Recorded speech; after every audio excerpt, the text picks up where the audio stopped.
Hello dear students, we are going to learn a new topic. Our topic of discussion is very important, that is DNA fingerprinting. What is DNA fingerprinting and principle of DNA fingerprinting and who invented this technique. This video is going to be very important. Question will come from this every year from this particular topic. Therefore watch the video to the end to learn all the points. Hello प्यारे बच्चों, इस video में discuss करने वाला एक बहुत ही important topic, हमारा topic का डिस्कशन होने वाला है डीएनए फिंगरप्रिंटिंग, जिससे क्वेश्चन हर बार पूछा जाता है। इसके प्रिंसिपल के बारे में डिस्कस करने वाले हैं, इन्वेंशन के बारे में डिस्कस करने वाले हैं। हमेशा यहाँ से क्वेश्चन आते रहे हैं और आगे भी आएंगे, इसलिए वीडियो बहुत ही इंपॉर्टेंट है। आपको ध्यान से देखना है, एंड तक देखना है, सब बातें आपको समझ में आ जाएंगी। My name is Deepak Lathar, I am going to explain all this in video. देखो हमारा टॉपिक क्या है, देखो डीएनए फिंगरप्रिंटिंग। जैसे बेटा आपको पता है हमारे जो हाथों के प्रिंट्स होते हैं वो बहुत यूनिक होते हैं, सबके डिफरेंट होते हैं। वैसे ही हमारे डीएनए के भी अगर प्रिंट्स बनाए जाएं तो वो सबके यूनिक होते हैं, डिफरेंट होते हैं, सबके कहीं ना कहीं डिफरेंसेस हैं उसके अंदर। तो इसीलिए टेक्निक यहाँ पर इन्वेंट की गई थी, दैट इज़ डीएनए फिंगरप्रिंटिंग। और पता लगा कि सबके अगर फिंगरप्रिंट डीएनए के बनाए जाएंगे तो वो सब पर्सनस के यूनिक हैं। उस केस में सिर्फ मोनोजाइगोटिक ट्विंस को छोड़ सकते हो, उनके सिमिलर हो सकते हैं, बाकी जितने भी ऑर्गेनिजम्स हैं वो सबके डिफरेंट होंगे, यूनिक होंगे। तो इससे डीएनए फिंगरप्रिंटिंग का इन्वेंशन हुआ और काफ़ी हेल्प मिलती है इससे। बहुत सारी जो है साइंस में एप्लीकेशंस में, मेनली फोरेंसिक के अंदर बहुत सारी एप्लीकेशंस हैं। देखो सबसे पहले देखते हैं इन्वेंशन किसने इन्वेंट किया। इन्वेंटेड बाय एलेक्स जेफरी, ये पूछा जा चुका है बहुत बार। 1984 में इन्होंने इन्वेंट किया था इस टेक्निक को। तो एलेक्स जेफरी ने इसको इन्वेंट किया था 1984 के अंदर। इंडिया में इसको स्टार्ट किसने किया था, डॉक्टर वीके कश्यप और डॉक्टर लालजी सिंह। इंडिया के अंदर डीएनए फिंगरप्रिंटिंग टेक्निक को स्टार्ट किसने किया था, डॉक्टर वीके कश्यप और डॉक्टर लालजी सिंह ने पॉपुलर किया था, यूज़ में लाना शुरू कर दिया था। तो ये दोनों साइंटिस्ट बहुत इंपॉर्टेंट हैं। और किसने इन्वेंट किया था, एलेक्स जेफरी 1984। ये वाला क्वेश्चन तो बहुत बार आ चुका है, बहुत बार कोई आने के बाद, इसलिए याद करना चाहिए। नेक्स्ट है हमारे इन्वेंशन के बाद में प्रिंसिपल का यहाँ पे जो डीएनए फिंगरप्रिंटिंग है वो किस प्रिंसिपल पे बेस्ड है, it is based on DNA polymorphism. ये कहती है डीएनए के पॉली मतलब मैनी, मॉर्फिज्म मतलब फॉर्म। एक ही ऑर्गेनिज्म में एक ही डीएनए के बहुत से ज़्यादा फॉर्म हैं, ठीक है। मतलब क्या डीएनए पॉलीमॉर्फिज्म क्या होता है, यही हम समझने वाले हैं। ये इतने ज़्यादा फॉर्म्स, ये डीएनए पॉलीमॉर्फिज्म क्या है, ये सब बातें एनसीईआरटी में लिखी हुई हैं। एनसीईआरटी आप पढ़ोगे तो बहुत सारा पैराग्राफ लिखा हुआ है। मैं आपको सारी बातें वन बाय वन समझाऊंगा क्या एनसीईआरटी में आपको बताना चाह रहे हैं। एक इतनी छोटी सी बात के लिए उन्होंने इतना सारा कंटेंट आपको लिख के दे दिया, तो आपको घबराना नहीं है एनसीईआरटी में ऐसा क्या लिख दिया है। देखो डीएनए फिंगरप्रिंटिंग क्या एक क्विक वे है to compare the DNA sequence of any two individual. अगर किसी दो इंडिविजुअल में देखना है कि वो कितने सिमिलर हैं या कितने डिफरेंसेस हैं उनके सीक्वेंसेस में, तो हम सबसे इजी क्या कर सकते हैं, डीएनए फिंगरप्रिंटिंग करके ये बता सकते हैं। उन पर्टिकुलर एरिया को कंपेयर करेंगे जहाँ पे डिफरेंसेस प्रेजेंट होंगे डीएनए फिंगरप्रिंटिंग के अंदर। अगर आप देखोगे ह्यूमन जीनोम जो है 3×10⁹ बेस पेयर होते हैं। ह्यूमन जीनोम मतलब हैप्लॉइड कंटेंट की बात हो रही है, जिसमें से देखोगे ना अगर आप सभी पर्सन्स में 99.9% जो है बेस सीक्वेंस सेम होते हैं सभी ह्यूमंस के। कितने, 99.9% बेस सीक्वेंस क्या होते हैं, सेम है। केवल डिफरेंस कितने पार्ट में है, 0.1%। कितना है, 0.1। आप सोचो बहुत ही कम है, बहुत ही कम नहीं है। देखो आप इस चीज़ को देखोगे तो 0.1% अगर देखा जाए तो 3×9 क्या हो जाएगा, 3×6 बेस पेयर हो जाएंगे, जो कि अभी भी बहुत हैं। इतने ही बेसिस में डिफरेंस होती है, दैट इज़ 0.1% या 3×6 बेस पेयर। इसी से क्या होता है, हर एक इंडिविजुअल के जो फिनोटिपिक अपीयरेंस है हमें अलग अलग दिखते हैं, हमें सब पर्सन अलग अलग दिखाई दे रहे हैं। वो इन्हीं सीक्वेंसेस के अंदर डिफरेंसेस क्रिएट होते हैं और वहीं की वजह से जो है फिनोटाइप हमारे बदलते जाते हैं और सब पर्सन अलग अलग फिनोटिपिकली दिखाई देते हैं।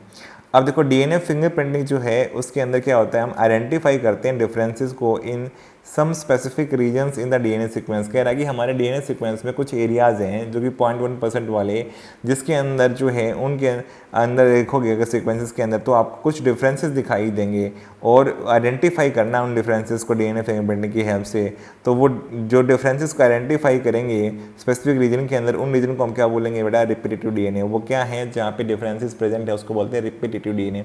रिपीटेटिव डीएनए का मतलब क्या है, सीक्वेंसेस जो हैं सिमिलर से सीक्वेंसेस बार बार रिपीट हो रहे हैं डीएनए के अंदर। उन्हीं सीक्वेंसेस को हम क्या बोलते हैं, रिपीटेटिव डीएनए। उनके अंदर डिफरेंसेस तो हैं, लेकिन ऐसे डिफरेंसेस में बहुत ही कम है जो कि हमें जल्दी से अपीयर नहीं होंगे। मान लो हमने 2 सीक्वेंस देखे, 2 में सिर्फ एक जगह डिफरेंस है, 2 जगह डिफरेंस है, तो उसको आइडेंटिफाई करना इतना आसान नहीं होगा। तो इसलिए कह रहा है कि रिपीटेटिव डीएनए के अंदर ही बहुत सारे हमारे जो है यहाँ पे डिफरेंसेस दिखाई देते हैं, उन्हीं को हम डीएनए फिंगरप्रिंटिंग के हेल्प से डिटेक्ट करते हैं। तो रिपीटेटिव डीएनए क्या है, स्मॉल स्ट्रेच ऑफ डीएनए जो कि रिपीटेड मैनी टाइम्स रिपीट हो रहा है, उसी को बोलते हैं रिपीटेटिव डीएनए।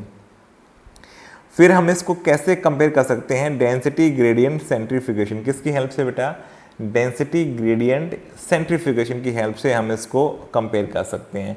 सेंट्रीफ्यूगेशन में आपको पता है मास या डेंसिटी के बेसिस पे सेपरेट हो जाते हैं सीक्वेंसेस, और जहाँ पे मास ज़्यादा होगा वो अलग हो जाएंगे, जहाँ मास कम होगा वो अलग हो जाएंगे।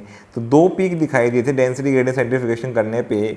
एक बल्क डीएनए का मेजर पीक बना था जिसमें बड़े साइज़ के डीएनए आगे थे, और एक छोटे साइज़ वाले डीएनए थे, रिपीटेटिव साइज जिनका छोटा साइज़ था, उनका माइनर पीक बना था। तो सेंट्रीफ्यूगेशन करके हमने 2 पार्ट्स में डिवाइड कर लिया था डीएनए को, मेजर पीक और माइनर पीक। मेजर पीक में बल्क जीनोमिक डीएनए और रिपीटेड डीएनए कहाँ पे आ गए थे हमारे माइनर पीक, क्योंकि इनका साइज़ छोटे साइज़ के सेगमेंट थे। इसी रिपीटेड डीएनए को हम क्या बोलते हैं बेटा, सैटेलाइट डीएनए। मैंने ऑलरेडी सैटेलाइट के बारे में पढ़ा चुका हूँ। वो सैटेलाइट में मैंने बताया था कि सैटेलाइट रीजन जो होता है, सेल स्ट्रक्चर और फंक्शन वाले वीडियो आप देख लो अगर आपने नहीं देखे हैं, तो मैंने वहाँ पे बताया था कि सैटेलाइट डीएनए के अंदर ही क्रोमोसोम के पार्ट के अंदर रिपीटेटिव सीक्वेंसेस होते हैं, और यही रिपीटेटिव सीक्वेंसेस हमारा बेसिस बनते हैं डीएनए फिंगरप्रिंटिंग का। जो मैंने कहा था कि मैं डीएनए फिंगरप्रिंटिंग पढ़ाऊँगा, तो आपको रिकॉल करवाऊँगा सेम चीज़ जो हमने वहाँ पर पढ़ी है स्ट्रक्चर ऑफ क्रोमोसोम के अंदर। तो वीडियो आपको स्ट्रक्चर ऑफ क्रोमोसोम वाला देखना है, जिसमें ये सारी बातें मैंने आपके साथ डिस्कस की हैं। तो यहाँ पे रिपीटेड डीएनए मिलते हैं, इसी रीजन को हम क्या बोलते हैं, क्रोमोसोम के रीजन को सैटेलाइट डीएनए। ये सैटेलाइट डीएनए क्या होते हैं, normally do not code for any protein, किसी प्रोटीन को कोड नहीं करते हैं, कोडिंग नहीं होते, नॉन कोडिंग होते हैं। ठीक है, पहला पॉइंट क्या हो गया, नॉन कोडिंग होते हैं। दूसरा पॉइंट क्या है, they form a large portion of human genome, और ह्यूमन जीनोम का बहुत बड़ा पार्ट तो इन्हीं से बना, 50% से ज़्यादा पार्ट ह्यूमन जीनोम का इसी टाइप के नॉन कोडिंग या रिपीटेटिव डीएनए से बना होता है।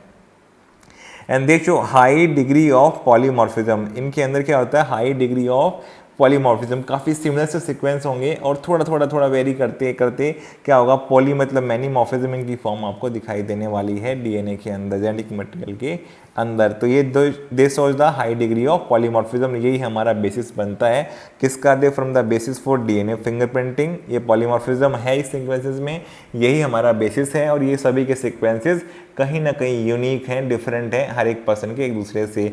इसलिए हम डीएनए फिंगरप्रिंट्स को जो है पहचान करके बता सकते हैं कि ये सेम पर्सन का सैंपल है या डिफरेंट पर्सन का सैंपल है, किस पर्सन से बिलोंग करता है।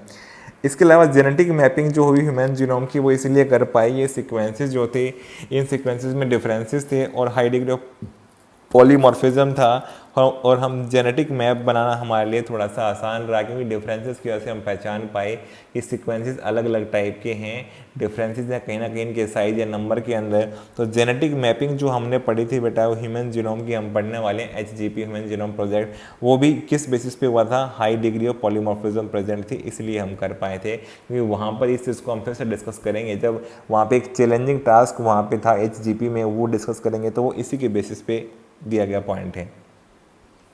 तो ये बेसिस किसका बनता है, not only DNA fingerprinting, high degree of polymorphism, और साथ में किसका बनता है, genetic mapping of human genome, उसका भी ये बेसिस बनता है।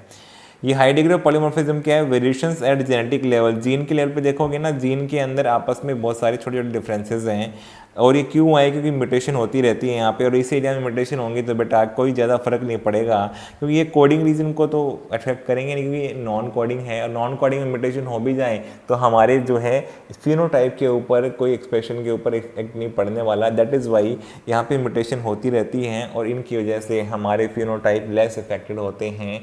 तो इसकी वजह से क्या होता है कि हमें बहुत जल्दी से कोई इम्पैक्ट नहीं दिखता है। अब सैटेलाइट डीएनए जो है, यही हमारा बेसिस है, ये हाई डिग्री ऑफ पॉलीमॉर्फिज्म ये शो करता है, ये रिपीटेटिव डीएनए कह सकते हो इसे आप सैटेलाइट डीएनए कह सकते हो। तो सैटेलाइट डीएनए जो है अलग अलग टाइप का हो सकता है, बेस कंपोजिशन के बेसिस पे एडेनिन थाइमिन ज़्यादा या ग्वानिन साइटोसिन ज़्यादा है या लेंथ ऑफ सेगमेंट के बेसिस पे, तो पहला हमारा क्राइटेरिया बेस कंपोजिशन, दूसरा है लेंथ ऑफ सेगमेंट, फिर उनकी लेंथ कितनी है सेगमेंट की, तीसरा है नंबर ऑफ रिपीटेटिव यूनिट उसमें सेम टाइप की कितनी है। तो सैटेलाइट डीएनए को अलग अलग टाइप में क्लासीफाई कर सकते हैं, बेस कंपोजिशन के बेसिस पे, लेंथ ऑफ सेगमेंट के बेसिस पे and number of repetitive units के बेसिस पे।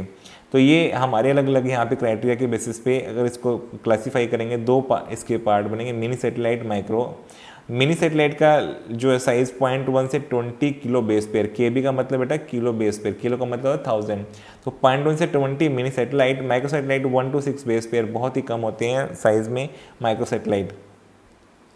जो यहाँ पे मिनी सैटेलाइट हैं एज ए प्रोब यूज़ किए गए, इनको बोला गया variable number of tandem repeats बोला गया इन्हीं मिनी सैटेलाइट्स को। तो मिनी सैटेलाइट का एक और नाम क्या है, VNTR, variable number of tandem repeats. जबकि माइक्रो सैटेलाइट जो है इनको बोला गया शॉर्ट टैंडम रिपीट्स। तो रिपीट ये भी होते हैं, रिपीटेटिव टाइप के ये भी हैं, लेकिन ये बहुत ही छोटे साइज़ के, इनको बोला गया शॉर्ट टैंडम या STR इनके लिए यूज़ करते हैं। VNTR हम यूज़ करते हैं मिनी सैटेलाइट, और यही हमारा बेसिस बनाते हैं फॉर DNA फिंगरप्रिंटिंग, या इन्हीं के अंदर हाई डिग्री ऑफ पॉलीमॉर्फिज्म देखने को मिलती है।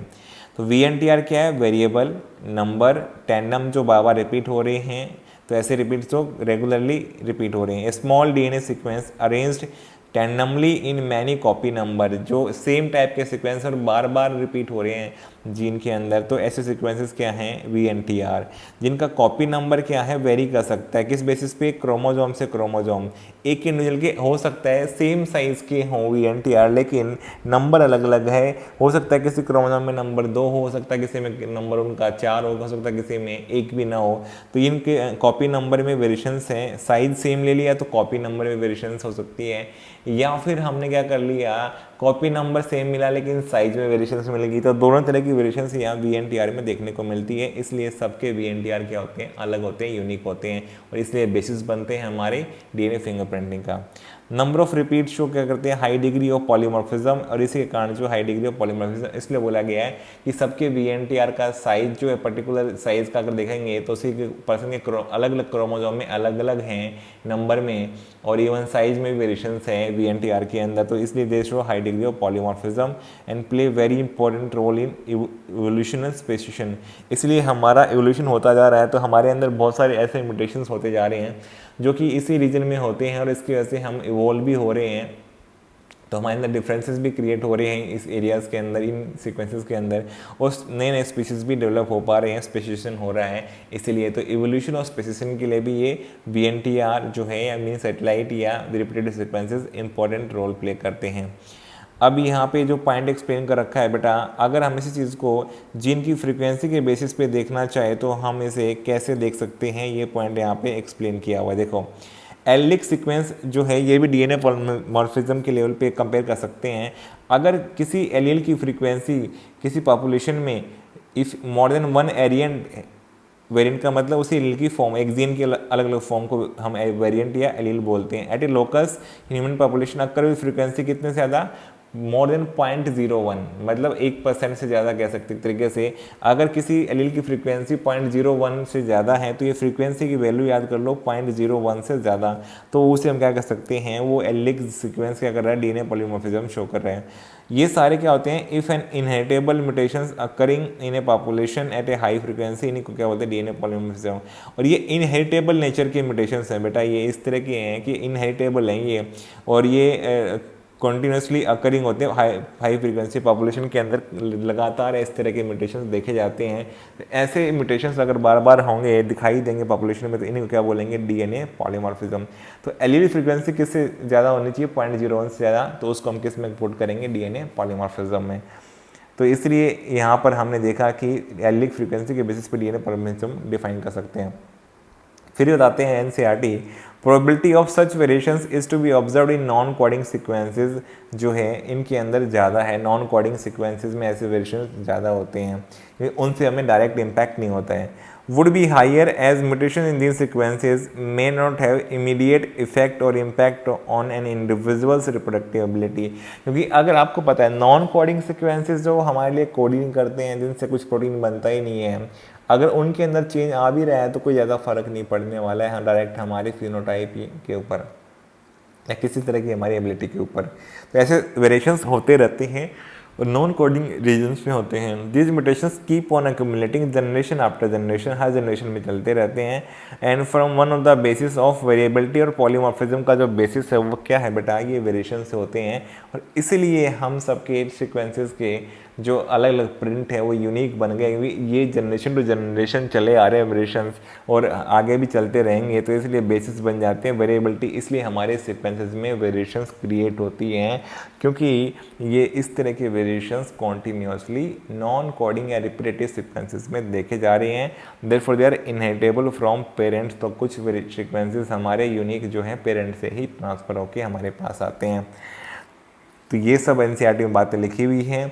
फिर एनसीईआरटी बताती है कि DNA from every tissue from an individual, किसी भी टिश्यू से ले लें, जैसे हम ब्लड सैंपल ले सकते हैं, हेयर फॉलिकल भी काफ़ी होता है, स्किन, बोन, स्लाइवा, स्पर्म। आपने देखा भी होगा जब फोरेंसिक एक्सपर्ट आते हैं ना क्राइम सीन के ऊपर, अगर मान लो कोई क्राइम सीन हुआ है तो वहाँ पे वो ब्लड को सर्च करते हैं, हेयर फॉलिकल सर्च करते हैं, उन्हें जो भी मिलता है उसको रख लेते हैं, फिर उसकी डीएनए फिंगरप्रिंटिंग करते हैं, फिर सस्पेक्ट से मैच किया जाता है, फिर विक्टिम से मैच किया जाता है, फिर उसके अकॉर्डिंग जो है उनकी बहुत सारी चीज़ें वो सॉल्व करके बताते हैं। स्किन का कोई फ्रेगमेंट मिल जाए उसको रख लेंगे, बोन को रख लेंगे, स्लाइवा मिल जाए उसका वहाँ पे सैंपल ले लेंगे, स्पर्म को रख सकते हैं। तो ये सारे इन सब से क्या हुआ कि हमारी सब बॉडी की सेल्स में हमारा डीएनए सेम है, हमारा डीएनए सेम है।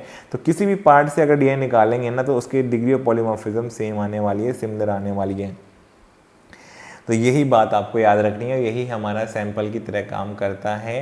ये सैंपल जो लिए गए हैं ये एवरी इंडिविजुअल से same degree of polymorphism show करते हैं और ये एक टूल की तरह काम करते हैं। ये सारे जो है यहाँ पे फोरेंसिक एक्सपर्ट के लिए सब एक टूल है, यूज़फुल टूल है उसके लिए ये सब सैंपल मिल जाना वहाँ पे, इनके साथ में ही वो बहुत सारी चीज़ें सॉल्व कर सकते हैं। DNA from a single cell is enough, एक सेल से काफ़ी है to perform DNA fingerprinting analysis करने के लिए बहुत सारा हमें यहाँ पे जो है डीएनए होने की ज़रूरत नहीं है, एक सेल से डीएनए मिल जाए उसी को हम एम्पलीफाई कर सकते हैं पीसीआर या पॉलीमरेज चेन रिएक्शन की हेल्प से और वो हमारा सफिशिएंट होगा। इतना अमाउंट हम बना लें कि डीएनए फिंगरप्रिंटिंग उस पर कर सकें। देखो एनसीईआरटी में सारी बातें लिखी हुई है, मैं आपको दिखा देता हूँ। आप एनसीईआरटी पढ़ते हो, एनसीईआरटी पढ़ोगे, ये सब समझने के बाद में आपको एनसीईआरटी बहुत ईजी लगेगी। ये सब बातें देखो एनसीईआरटी में सब लिखी हुई हैं, सारी की सारी मैंने आपको समझा दी हैं। तो डोंट वरी, आप एनसीईआरटी पढ़ोगे इसके बाद में तो बहुत ईजी आपको लगने वाला है एनसीईआरटी आफ्टर लर्निंग दिस। साथ में मैं ये वाले दिखा देता हूँ, ये वाली बातें भी हमने सारी डिस्कस कर ली हैं, एक्सेप्ट हमारी टेक्निक रह गई है, बस टेक्निक को हम यहाँ पे डिस्कस करने वाले हैं। तो इसलिए सब बातें हमारी डिस्कस हो गई हैं। तो हमने इन्वेंशन देख लिया है, बेसिस देख लिया डीएनए फिंगरप्रिंटिंग का हमारा बेसिस क्या है। तो एनसीईआरटी से आप पढ़ना चाहो तो एनसीईआरटी से आप पढ़ सकते हो।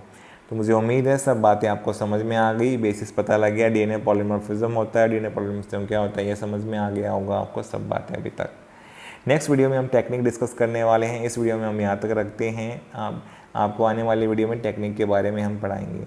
मुझे उम्मीद है सब बातें आपको समझ में आ गई हैं। वीडियो आपको पसंद आया, वीडियो को लाइक करो, कमेंट करो, चैनल पे नए हो बेटा चैनल को सब्सक्राइब करो, अपने फ्रेंड्स के साथ शेयर करो। Thank you for watching the video.